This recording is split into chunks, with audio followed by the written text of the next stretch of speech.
During World War II, the Nazis' most classified project was known as Die Glock, the bell. Secret documents found years later reveal that the bell was a new kind of exotic energy technology that could affect time and defy gravity. In 1939, the Nazis set up a secret base in Antarctica known as New Swabia. Starting in 1945, Operation Paperclip secretly brought hundreds of Nazi scientists into America, where they were hired by the military-industrial complex. In 1946, Admiral Richard Byrd led a military expedition known as Operation High Jump to seek out Nazi base New Swabia and other Antarctica bases. On his way back to the U.S., Admiral Byrd told Chilean newspaper El Mercurio that in the event of a new war, the U.S. would be facing military craft that can fly from one pole to the other with incredible speed. In 1959, a dozen nations signed the Antarctic Treaty, making it illegal for anyone to travel south of the 60th parallel without government permission. Since then, curious videos have circulated that show what appear to be Nazi UFOs. And just last Monday, Dr. Stephen Greer introduced Antarctica whistleblower Eric Hecker. In 2010, I was selected to go down to the South Pole Station in Antarctica for an entire year by Raytheon Polar Services as an employee of a third-party contractor for the National Science Foundation. I function in a dual-role capacity as a tradesman and a firefighter. My responsibilities required me to be more informed than most of my crew and offered me complete access to the facilities. What I learned from this unique experience needs to be shared with the entire world.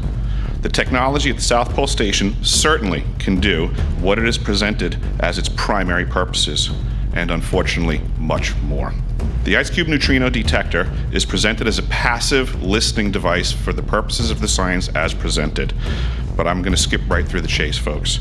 I have provided documentation that proves that the 5,160, what they call DOMs, that are embedded in the ice can actually transmit at 2,047 volts each. That gives us a long list of things to consider. It is effectively a multifaceted directed energy weapons platform that I will list rapidly a few things that it can do. Vehicle detection. We're learning that these off-world craft, on-world craft, ours or other nations, are also emitting neutrinos. So this makes the South Pole Station effectively an air traffic control station for this new level of equipment that nobody's discussing. In addition to the ability to detect neutrinos and the exotic vehicles, I have provided documentation that shows that this is also a system for faster than light communications. In the past, Gary McKinnon has hacked NASA, found the off-world fleet, the list of captains, and it's apparent that if we have faster than light vehicles moving throughout the system, we're going to need faster than light communications. This is that facility. Unfortunately, I have other bad news. The season that I was there, 2010 to 2011, we converted from construction to operations and maintenance in both the elevated station and the detector array. Unfortunately, when they first fired it up, that was when we had the earthquakes in Christchurch, New Zealand.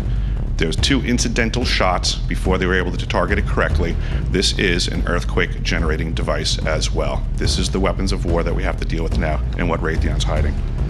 There's an ELF system at the South Pole Station that when I arrived, I was told it was off, dismantled, and completely defunct. In my work, I will rapidly just tell you, I had to figure out the circuitry for certain other repairs, and I found that this system is in fact completely energized, up and running, and being utilized with the other systems for nefarious purposes as well. The Atmospheric Research Observatory is in what we call the clean air sector.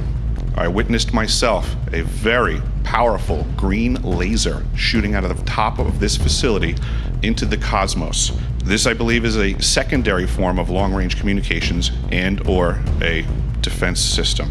A question of power comes into play for all of these facilities that are present. I assure you, I knew what was going on, I knew the load demands of the facility, and all of these new items exceed the demand for the systems that I was presented.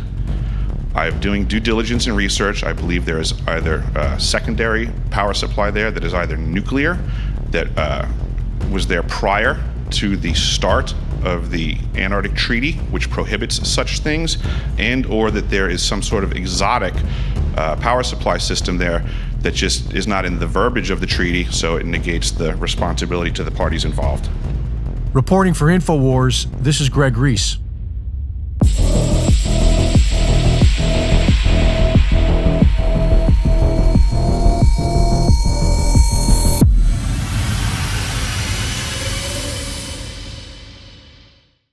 Thank you for watching the latest Greg Reese Report. Be sure to go to reesereport.com to see my latest videos, sign up for my free newsletter, and subscribe for exclusive content. And be sure to support my sponsor at InfoWarsStore.com. In the early 1900s, certain companies were off-gassing highly toxic fluoride gases into the atmosphere. The surrounding communities began to get sick. Laws were enacted to compel these corporations to install scrubbers to convert these gases into fluorosilicic acid, still highly toxic but containable. Now these companies had a stockpile of this poison, and there was no affordable way to dispose of it. Lucky for them, one of their major stockholders was also the Secretary of the Treasury, who was responsible for the Public Health Service at the time. And by 1950, the US government began buying this toxic, untreated industrial waste product and dumping it into our drinking water. Reputable studies show that it's causing various cancers and other disease. With the Alexa Pure Pro, you can have clean drinking water and a remedy to this madness. Available now at InfoWarsStore.com.